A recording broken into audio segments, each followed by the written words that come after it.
Chers passionnés d'histoire, bien le bonjour et bienvenue sur cette nouvelle chaîne YouTube, réservée à notre passion commune, l'histoire. Pour bien débuter cette chaîne, nous commencerons par une série sur les croisades.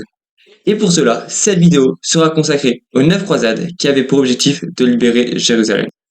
Avant de rentrer dans le vif du sujet, faisons quelques rappels. Déjà, commençons par voir ce qu'est une croisade. Une croisade est donc une forme de pèlerinage armé suite à un appel du pape qui a pour objectif de conquérir ou de protéger un territoire. Il est important de se souvenir qu'à l'époque, une croisade est une forme de pèlerinage. Il est bon aussi de se rappeler les forces en présence avant la première croisade. En Occident, les principales puissances sont l'Angleterre, le royaume des Francs, le Saint-Empire germanique et l'Empire byzantin. En Orient, c'est un peu plus compliqué, mais les sultanats principaux sont celui des Seldjoukides et celui des Fatimides. La raison principale des croisades est l'envahissement de Jérusalem par les Seldjoukides en 1071 et l'interdiction des pèlerinages, mais cette notion sera traitée dans une prochaine vidéo. La première croisade de 1095 à 1099 est divisée en deux croisades. La première, la croisade populaire, qui est réalisée par des paysans qui ont répondu à l'appel du pape Urbain II et dirigée par Pierre l'Ermite, mais qui se fera massacrer en Anatolie par une armée professionnelle pour avoir réalisé plusieurs massacres en Europe. La deuxième, la croisade du Baron, réalisée par des chevaliers nobles qui vont eux aussi traverser l'Anatolie jusqu'à Jérusalem.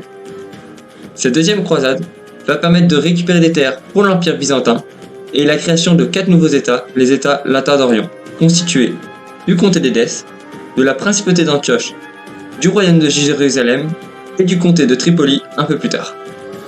C'est par la suite en 1127 que le gouverneur d'Alep, Zengi, va unifier la région autour des États latins d'Orient, fonder la dynastie des Zengides.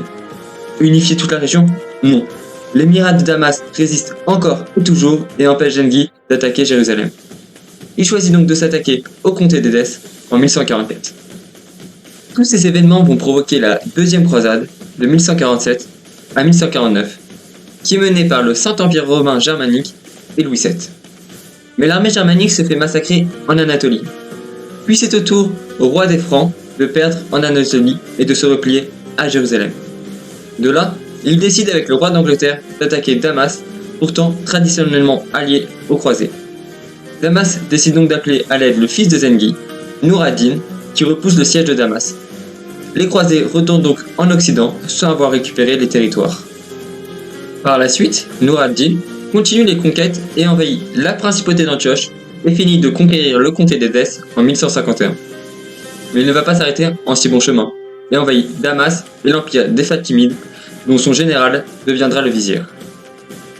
Par la suite, le fils de ce général, Saladin, s'émancipe de Nour ad-Din et crée la dynastie des Ayyubides et part conquérir la Syrie et Jérusalem, mais va échouer face à Baudin IV, le roi de Jérusalem. Mais à la mort de ce roi, suite à une mauvaise gestion du royaume, la ville tombe en 1187, mais Saladin autorise les pèlerinages. Mais les croisés n'en restent pas là et déclenchent la troisième croisade de 1189 à 1192. Elle va être à nouveau menée par le Saint-Empire romain germanique et son empereur Frédéric Ier, qui va trouver la mort en traversant l'Anatolie, ce qui va provoquer le démantèlement de son armée. Le roi franc Philippe II et le roi d'Angleterre Richard Cœur de Lion vont quant à eux passer par la mer. Au passage, le roi d'Angleterre en profite pour conquérir Chypre. Les deux armées vont réussir à récupérer des territoires côtiers. Mais profitant de l'absence de Richard Cœur de Lion en Angleterre, Philippe II retourne en France pour consolider son pouvoir.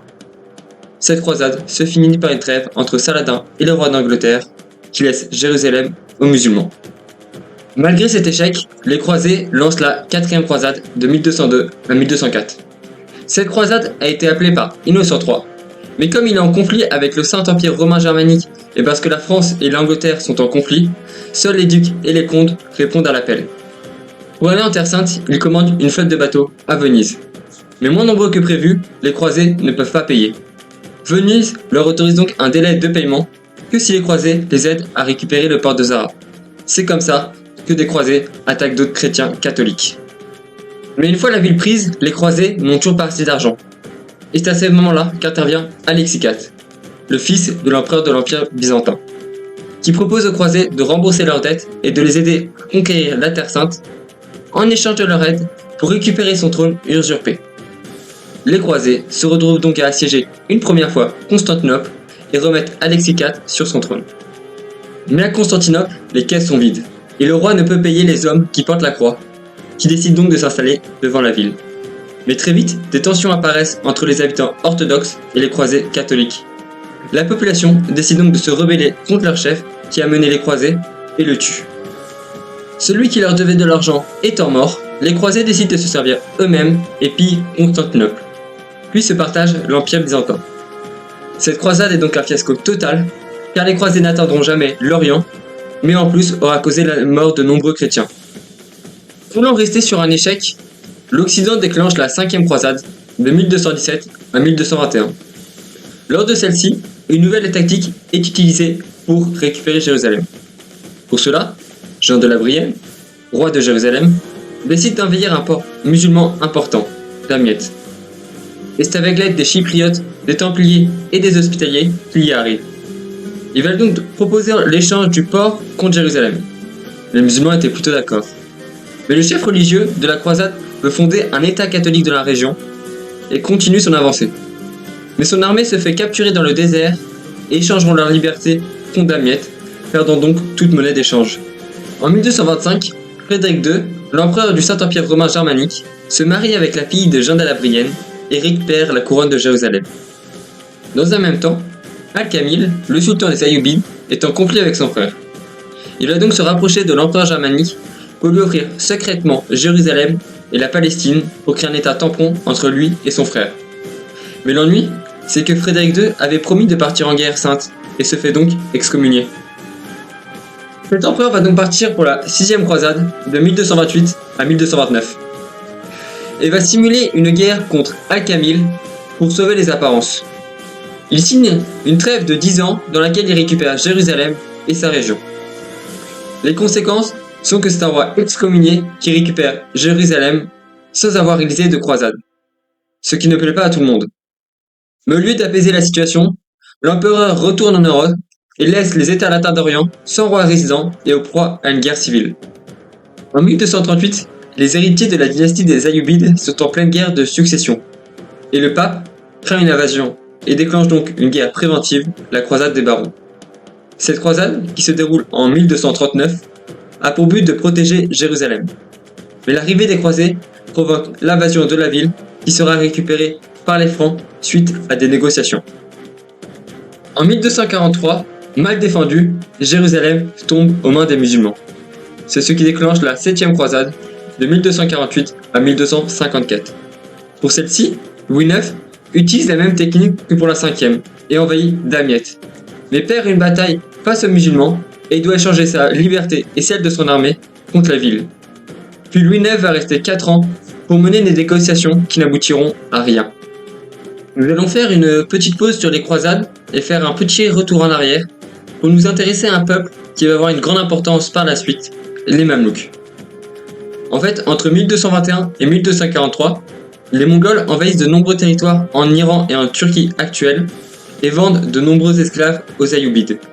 Les musulmans entraînent ces esclaves et en font des soldats d'élite. Cette classe de la société sont appelés les Mamelouks. En 1250, les Mamelouks vont prendre leur indépendance et fonder leur propre dynastie en Égypte, puis vont conquérir tous les territoires des Ayyubides et fondent un puissant empire. Ils vont par la suite s'attaquer aux États latins d'Orient, ce qui va provoquer les 2 dernières croisades. La 8e croisade, en 1270, c'est Louis IX qui répond à nouveau à cet appel à la croisade et part pour Tunis. Mais lui et une grande partie de son armée vont mourir par une maladie. Le roi d'Angleterre, arrivant trop tard pour Tunis, décide de partir pour Jérusalem. C'est la 9e croisade de 1271 à 1272, mais ne va arriver à conquérir aucun territoire. Durant les décennies qui suivent, les États latins d'Orient vont tomber un à un jusqu'en 1291. Pour conclure, les croisades sont donc des expéditions militaires organisées par les Occidentaux pour essayer de récupérer Jérusalem. Et comme vous avez pu le voir, cela va être un échec car au final, ils ne vont pas réussir à garder des territoires en Orient. Merci à tous et à toutes d'avoir regardé cette vidéo jusqu'au bout. N'hésitez pas à faire un retour sur cette première vidéo en commentaire et on se dit à bientôt pour la prochaine vidéo.